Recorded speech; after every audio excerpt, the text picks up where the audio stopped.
Okay, the directions say to find the exact answer. We're dealing with a trig function and an angle, right? So, first off, what I always like to do is I always like to make certain I know how to draw my two triangles and the unit circle. It helps me. It helps me understand better how to get the 6 trig functions depending upon the angle I'm speaking about. I also reminded myself that 30 degrees is equivalent to pi over 6, 60 degrees to pi over 3, and 45 degrees to pi over 4, as well as the major axes in degrees and radian measurement. Now I'm noticing that I'm dealing with 3 pi over 4. It's in radians, it has a denominator of 4, which means I'm dealing with a 45-degree reference angle.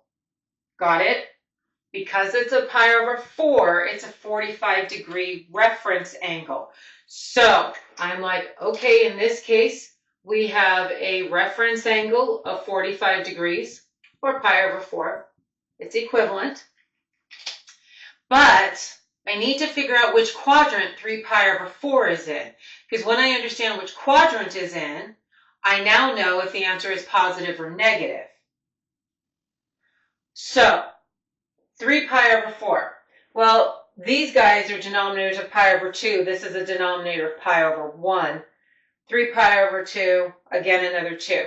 So some of you may already know where 3 pi over 2 lands. Me personally, I always look at pi. And pi, I could rewrite as 4 pi over 4, couldn't I? Which gives me a really good indication that 3 pi over 4 lands in quadrant 2.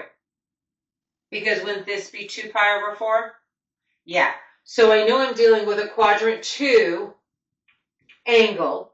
And in quadrant 2, cosine is negative.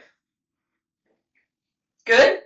Because remember, cosine refers to x. X's are negative in quadrant 2. Yes?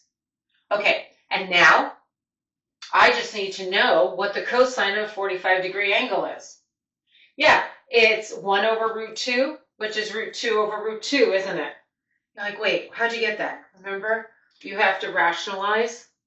So this would be root 2 over 2. And because it's in quadrant 2, it's negative. So you get negative square root of 2 over 2. And just so us visual people, just so you could see it, that's what you get with the cosine. Rationalize it. Good? Okay, a little bit of a recap. When they're telling me to find the exact answer, I have to stay off the calculator. I'm dealing with a trig function, and in this case, I'm dealing with an angle that has a denominator that's one of the denominators I like.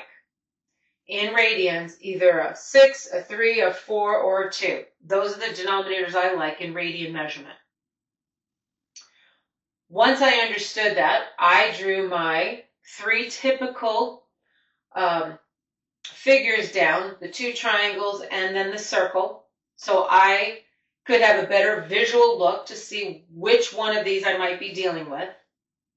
Since it's a denominator of 4, I knew it was a 45-degree angle, and I knew the cosine of a 45-degree angle was 1 over root 2 or root 2 over root 2, square root of 2 over 2 when you rationalize. So I understood the reference angle. I had to figure out the quadrant. I always look at pi. That's kind of my middle line. And I write it in the denominator of the angle I'm dealing with.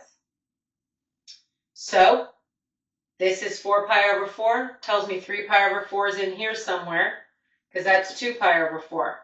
Quadrant 2, cosine is negative, hence the root 2 over 2 is negative. Good, does that make sense? Yeah. For some of you, I explained a little more than you needed to, and for others, you're like, yeah, I needed that little bit of extra. Regardless, I have some examples coming your way, so catch you on the flip side. Oh, by the way, make certain you do them before you look for my answer key video. Catch you on the flip side.